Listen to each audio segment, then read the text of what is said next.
Hello guys, this is Abhishek, you are watching Cinemax. अभी मैं ये फिल्म बैड न्यूज़ देखकर निकल रहा हूँ और बैड न्यूज़ के बारे में बात करूँ तो ये सचमुच यार बैड न्यूज़ है कि ये बैड मूवी है। मैं यही कहूँगा, ये बैड न्यूज़ है कि ये बैड मूवी है। मुझे लगता है कि विकी कौशल साहब, आप क्यों इस तरीके के किरदार आप निभाते हो, क्यों कॉमेडी में ट्राई करते हो? आप बहुत अच्छे किरदार करने वाले एक बहुत अच्छे एक्टर हैं, जो कि सैम बहादुर जैसे आपने मूवी की है और उसमें आपने अपना जलवा बिखेरा है, मगर इसके बाद भी आप ऐसी मूवी कर रहे हैं जिससे ऐसा लगता है कि ये मूवी आपके लिए नहीं बना है। आपको कुछ अच्छे किरदार को निभाना चाहिए, अच्छी मूवी करना चाहिए। अगर मैं इस मूवी की बात करूं तो विर्क भी हैं, विर्क जो कि पंजाबी सिंगर और एक्टर हैं।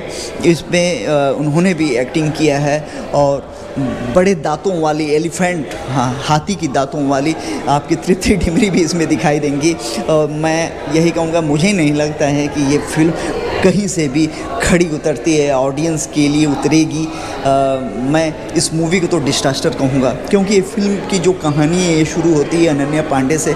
अनन्या पांडे बैठी रहती हैं और तृप्ति डिमरी आती हैं, अपनी कहानी सुनाती हैं। अनन्या पांडे उस पर एक मूवी में किरदार निभाना चाहती हैं तृप्ति डिमरी के और तृप्ति डिमरी यहीं से अपने किरदार को बताते हैं कि ये किस तरीके से उन्होंने प्यार किया, फिर विकी कौशल से फिर शादी की, फिर रोमांस में गए, फिर हनीमून में गए और उनके माँ का जो बीच बीच में विकी कौशल और तृप्ति डिमरी कि जब हनीमून जाती हैं तो उनके माँ का जो हस्तक्षेप है वो बढ़ता रहता है, जो कि तृप्ति डिमरी को अच्छा नहीं लगता है। फिर बाद में तृप्ति डिमरी जो हैं कि अपने प्रोफेशन को लेकर बहुत ही उत्सुक रहती हैं, बहुत ही सीरियस रहती हैं। वो चाहती हैं कुछ करना एज अ शेफ, मगर वहीं पर अपने बहुत ज़्यादा प्यार करने की वजह से विकी कौशल तृप्ति डिमरी के प्रोफेशन में दखल डालने लगते हैं। कभी गिफ्ट लेकर पहुंच जाते हैं होटल में जहां पर वो काम करती हैं, कभी कुछ लेकर पहुंच जाते हैं, जिससे कि तृप्ति डिमरी फ्रस्ट्रेट हो जाती हैं और उन्हें मैनेजर से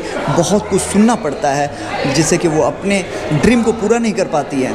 फिर उनका विकी कौशल से अलगाव हो जाता है और वो खुद मसूरी चली जाती हैं। मसूरी में विर्क मिलते हैं और विर्क के साथ वो होटल में काम करती हैं। तभी विकी कौशल का एक फ्रेंड दिखाता है कि विकी कौशल तृप्ति डिमरी को भूल चुके हैं और वो किसी और के साथ रिलेशन में हैं, पार्टीज़ कर रहे हैं, सब कुछ कर रहे हैं। तृप्ति डिमरी को ये वीडियोस वो भेज देता है। तृप्ति डिमरी जब देखती हैं तो उन्हें बहुत गुस्सा आता है कि अरे ये कैसे हो सकता है। तो उसको जलाने के लिए वो विर्क के साथ वन नाइट अल्कोहल लेने के बाद वन नाइट स्टैंड कर लेती हैं विर्क के साथ। तभी विकी कौशल उसी रात आते हैं और one night stand Vicky Kaushal के साथ भी कर लेती हैं।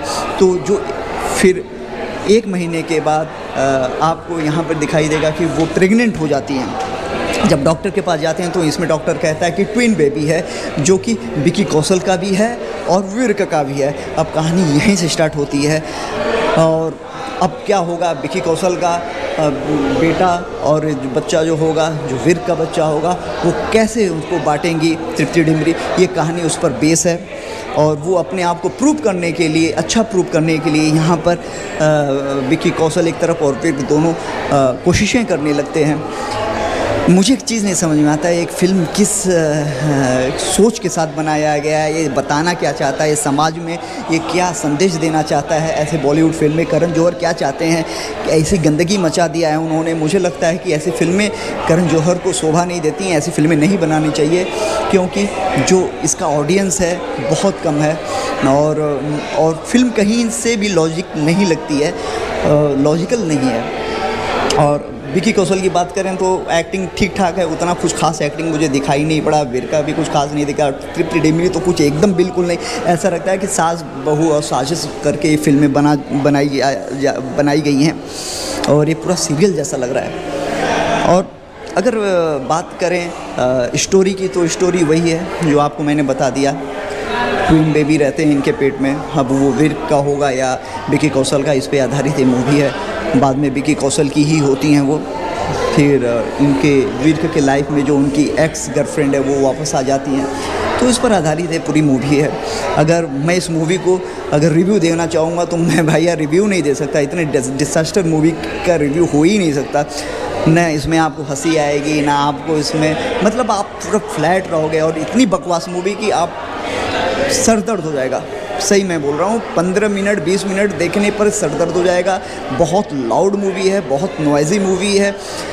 जबरन हंसाने की कोशिश की गई है, जबरन सीन क्रिएट करने की कोशिश की गई है, स्क्रीन प्ले जबरन दिखाने की कोशिश की है। मुझे लगता है कि इस फिल्म से आप जितना दूर रहें तो उतना ही अच्छा होगा, और अपने बच्चों को स्पेशली इस फिल्म से दूर रखिएगा, क्योंकि यहाँ पर कुछ भी देखने लायक फैमिली के लिए तो बिल्कुल नहीं है। टाइम पास करना है तो आप बिल्कुल इस फिल्म को देख सकते हैं, मगर मेरे हिसाब से अगर मैं रेटिंग दूंगा तो 5 में 1.5 दूंगा इस फिल्म को, क्योंकि किसी एंगल से भी ये मूवी उतरती नहीं है। तो मैं आपका अभिषेक कुमार दीक्षित फिर मिलूँगा एक नए रिव्यू के साथ। तब तक बने रहिए। Thank you so much. नमस्कार।